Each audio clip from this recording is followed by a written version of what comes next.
ललन सिंह इस्तीफा दिए हैं तो नीतीश कुमार के शान में कसीदे पड़ रहे हैं। नीतीश कुमार के लिए ललन सिंह ने साफ कर दिया कि जेडीयू के सर्वमान्य नेता, देश के लोकप्रिय नेता को एक बार फिर से पार्टी की कमान दी गई, इसके लिए बधाई।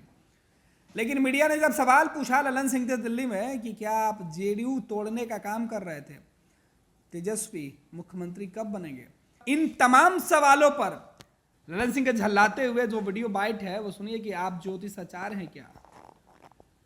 पिछले कई दिनों से नीतीश कुमार को लेकर, ललन सिंह को लेकर, तेजस्वी यादव को लेकर जब भी सवाल पूछा गया, कमोबेश इसी प्रकार से जवाब ललन ने दिया। इस्तीफे पर ललन सिंह से पूछा गया तो उन्होंने कहा कि आपसे पूछ कर देंगे, जब जरूरत होगा देख लेंगे। लेकिन अब एक बार फिर से तेजस्वी को मुख्यमंत्री बनाए जाने के सवाल पर ललन सिंह ने जो जवाब दिया है वो भी इसी तरीके से तेज। ललन सिंह कह रहे कि आपसे पूछ लेंगे, आप भविष्य के वक्ता हैं, भविष्यवाणी करते हैं, ज्योतिष हैं। इसका मतलब क्या है? ललन सिंह इस तरीके से जवाब देते हैं और ठीक जो बातें मीडिया में या फिर दूसरे जगह चलती है, चर्चा में जो बातें होती है, होता वही है। देखिए मैं बता दूं कि ठीक है ललन बाबू, आप हमसे पूछ के काम नहीं कीजिएगा। आप जाहिर सी बात है पार्टी के बड़े नेता हैं, आप बड़े कद्दावर नेता हैं, आपकी इमेज बहुत बड़ी है, आप किसी से पूछ के काम नहीं कीजिएगा। लेकिन पार्टी के संविधान के अनुसार तो चलिएगा।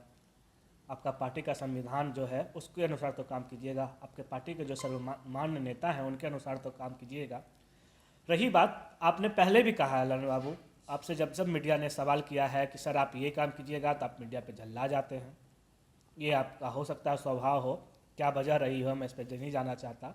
आप किस वजह से इस पे ऐसे झल्लाते हैं और आप गुस्से में बोलते हैं। आपसे कल नीतीश कुमार के सामने यह सवाल पूछा गया कि आप तेजस्वी को मुख्यमंत्री कैसे बनाइएगा। लेकिन जब आपसे कल सवाल किया गया तो आप कहते हैं कि हमको नहीं मालूम। हो सकता है आपको नहीं मालूम हो, लेकिन मैं ये याद दिलाना चाहता हूँ कि ललन बाबू, आप ही वो नेता थे जब आपसे सवाल किया जाता था कि क्या नीतीश कुमार कुर्सी छोड़ रहे हैं, तो बड़े आप सफाई से, बड़े अहदो अहबद से, बड़े ही शांत स्वभाव से कहते थे क्या बात कर रहे हैं आप, क्यों नीतीश कुमार छोड़ेंगे। कल ये आपकी ये आदत कहाँ चली गई? क्या आप गुस्से में थे राष्ट्रीय अध्यक्ष पद जाने के बाद?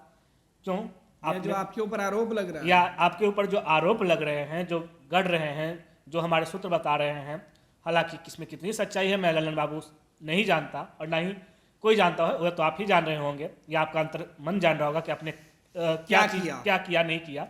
लेकिन जब आपसे सवाल किया गया कि क्या तेजस्वी सीएम बनने जा रहे हैं, तो आप ना तो हाँ बोले ना तो नहीं बोले, आप कहे मुझे नहीं मालूम।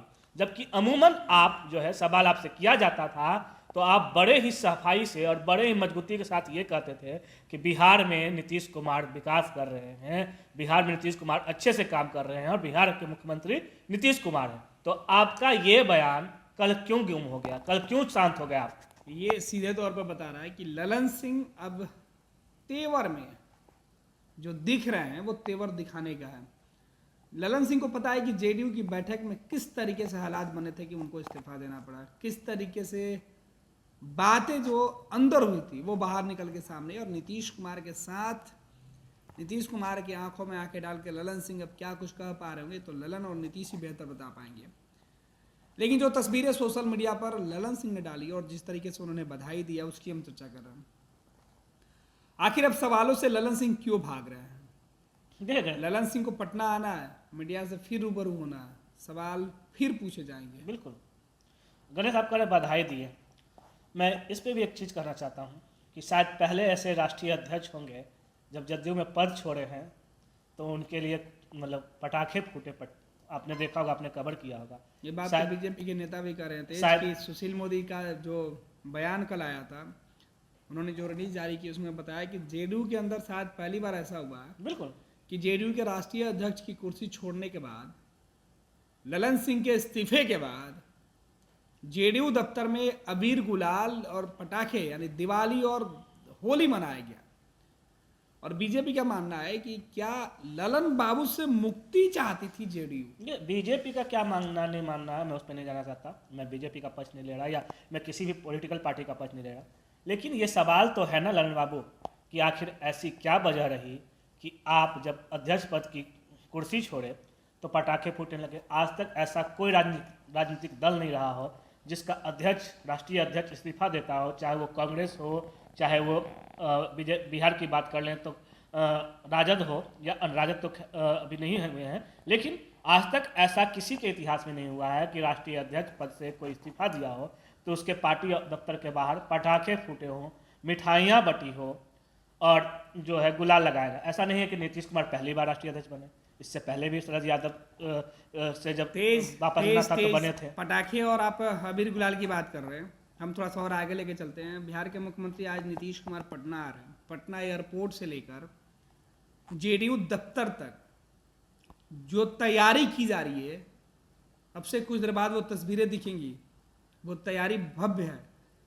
ऐसा लग रहा है कि नीतीश कुमार कोई बड़ा जंग जीत के आ रहे हैं। और सही बात है कि जिस तरीके के हालात जेडीयू के अंदर बने थे, ऐसे में नीतीश कुमार को पुनः पार्टी की कमान संभालने के साथ अब पार्टी को एकजुट रखने की जिम्मेवारी है, तालमेल बनाने की जिम्मेवारी है और सहयोगियों को सबक सिखाने की बारी है। बिल्कुल, एक कहावत है, जैसी करनी वैसी भरनी। तो मैं इस पे नहीं जाना चाहता हूँ कि अगर ललन बाबू जैसा चर्चा है, अगर आप वैसा कर रहे थे तो आपकी जैसी करनी थी वैसा भुगतना पड़ रहा है। हम आपको रोकेंगे क्योंकि ललन बाबू जो कर रहे थे और इस बात के दावे अब बिहार के डिप्टी सीएम रह चुके और नीतीश कुमार के काफी भरोसेमंद रहे बीजेपी सांसद सुशील कुमार मोदी का दावा है। बिहार के पूर्व उप मुख्यमंत्री सुशील कुमार मोदी यह कह रहे हैं कि हमने जो बातें कही वो एक सप्ताह में सच हो गया। ललन सिंह के इस्तीफे के दावे हमने किए थे और वो इस्तीफा कल हुआ और जान लीजिए कि जेडीयू टूटने वाली है, ये भी दावा सुशील मोदी कर रहे हैं। और ये कह रहे हैं कि ललन सिंह नीतीश कुमार को कमजोर करना चाहते थे, देखिए और वो हो भी गया।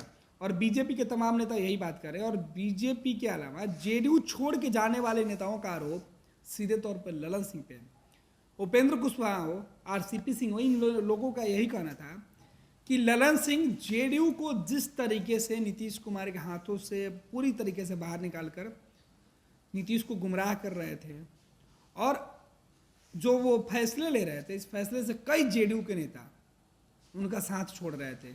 और हाल में जो एक बीजेपी में शामिल हुए जेडीयू के एमएलसी हुआ करते थे रणबीर नंदन ने जब पार्टी छोड़ी तो सीधे तौर पर ललन सिंह पर अपनी नाराजगी उन्होंने उतारी, ठिकरा फोड़ा ललन सिंह पर कि नीतीश कुमार अब ललन सिंह के या फिर एक दो लोगों के इर्द गिर्द समा गए। और उपेंद्र कुशवाहा भी जब जेडीयू छोड़ रहे तो उन्होंने कहा कि नीतीश कुमार एक दो लोगों के बातों में रहते हैं, एक दो लोगों के आवरण में ढके रहते हैं। तो इन तमाम आरोपों के बीच ललन सिंह का इस्तीफा हुआ। ललन सिंह अब कितने मजबूत होंगे, कितने कमजोर होंगे, ये आने वाले वक्त में मालूम पड़ेगा। ललन सिंह की सियासी कद क्या होगी अब तो वक्त के साथ मालूम पड़ेगा। लेकिन ललन सिंह ने जो चाल चली थी, नीतीश ने फिलहाल उस चाल को नाकाम कर दिया है और जेडीयू की कमान संभालते ही नीतीश ने बता दिया कि अब वही होगा जो वो चाहेंगे। हालांकि पहले भी जो वो चाहते थे वही होता था, लेकिन बीच के दिनों में नीतीश को गुमराह किया जाता था। ये आरोप उनके अब विरोधी लगा रहे हैं। अब देखना है कि उनके आरोपों में कितनी सच्चाई है और नीतीश पटना पहुंचते हैं तो किस तरीके से उन तमाम कयासों और अटकलों पर विराम लगाते हैं। पैनोरमा ग्रुप, जो सोचता है वो करता है। ये लो मुंह मीठा करो, आज मैंने अपना जॉब छोड़ दिया, अब हम पूर्णिया वापस जाएंगे। जॉब छोड़ दिया है? मतलब ये घर कैसे चलेगा? हम करेंगे क्या? और माँ बाबूजी क्या बोलेंगे? इसलिए मैं एक और मिठाई का डब्बा लाया। अपने बिजनेस के लिए लोन अप्रूव हो गया। अरे लोन अप्रूव हो गया वो तो ठीक है, लेकिन पूर्णिया में हम रहेंगे कहाँ? अपना घर भी तो नहीं है वहाँ। इसलिए तो एक और मिठाई का डब्बा अलग से लाया हूँ। हमने पूर्णिया में घर ले लिया है, पूर्णिया के ई होम्स पैनोरमा में। पूर्णिया में पैनोरमा ग्रुप लेकर आए हैं ई होम्स पैनोरमा। बड़ा घर, आलीशान जिंदगी और अत्याधुनिक सुविधाओं के संग। अरे अब क्यों मुंह मीठा करवा रही हो? क्योंकि हम घर वापसी जो कर रहे हैं। घर वापसी की खुशी पूर्णिया में ई होम्स पैनोरमा के संग। E homes panorama, luxurious lifestyle redefined.